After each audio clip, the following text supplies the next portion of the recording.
In today's Daily Dish, EA makes fools of themselves yet again with an NHL 15 announcement.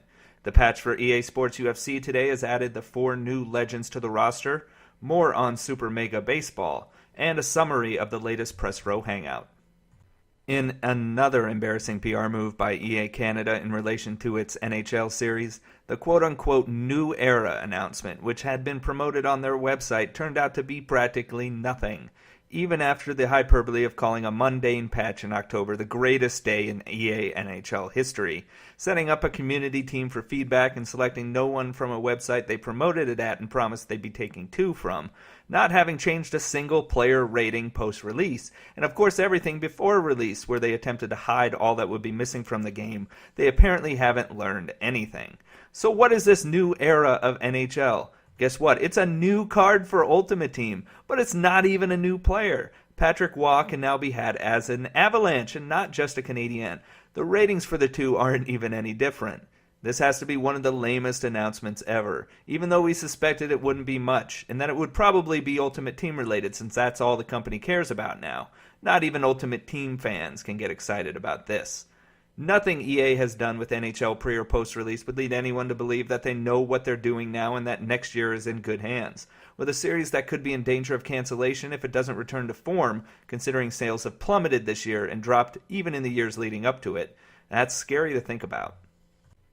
The 4 legends previously announced to be coming to EA Sports UFC made their way into the game today, coming in at over a gig, which has to be more related to the accompanying commentary than just their likenesses, since this patch doesn't have anything else included.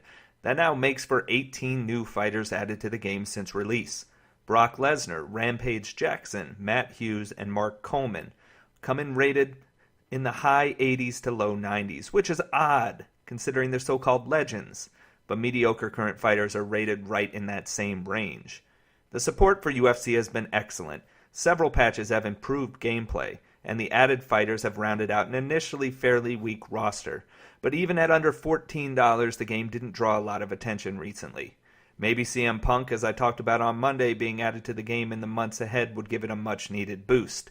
Legends that have been in other UFC games in recent years aren't going to move the needle, but hey, at least they're free. There actually is still one more sports game to release this year. Super Mega Baseball, an unlicensed sim-arcade hybrid, is set to come out next Tuesday on PS4 and PS3. On Pastapadre.com you can check out a Q&A I did with Metalhead Software co-founder Scott Drader. I wanted to get a sense of what went into the game, the creative thinking behind it, and how it'll stand in a marketplace that really has lost almost all of the games like it over the course of the previous generation. This is an interesting entry and one that, if it turns out to be good, will hopefully be supported by the sports gaming crowd. There aren't many attempts being made by independent developers, especially ones who understand what consumers are looking for out of sports games, so keep an eye on the site for a review early next week. The latest live Press Row Hangout was held on Tuesday night. You can watch it on YouTube or Pastapadre.com. Links are in the description and the Daily Dish posting on the site. The audio will also be part of Friday's Press Row podcast, though there will be additional segments as well. Heavily discussed on this hangout was the first news on MLB 15 The Show, with our opinions on the first features that were revealed and whether there is concern about a lack of improvements coming to the areas in desperate need of them. We also talked a lot about the latest NBA 2K15 patch, which is an especially strong effort from 2K Sports. They really honed in on what was important and took community feedback to heart. In addition, at the end, we go over the Game Awards results and the addition of Bo Jackson to Madden Ultimate Team. It's a good show, so make sure to check it out.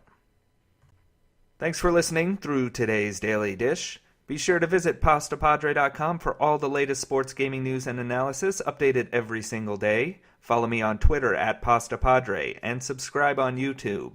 I'll be back soon with the next Daily Dish.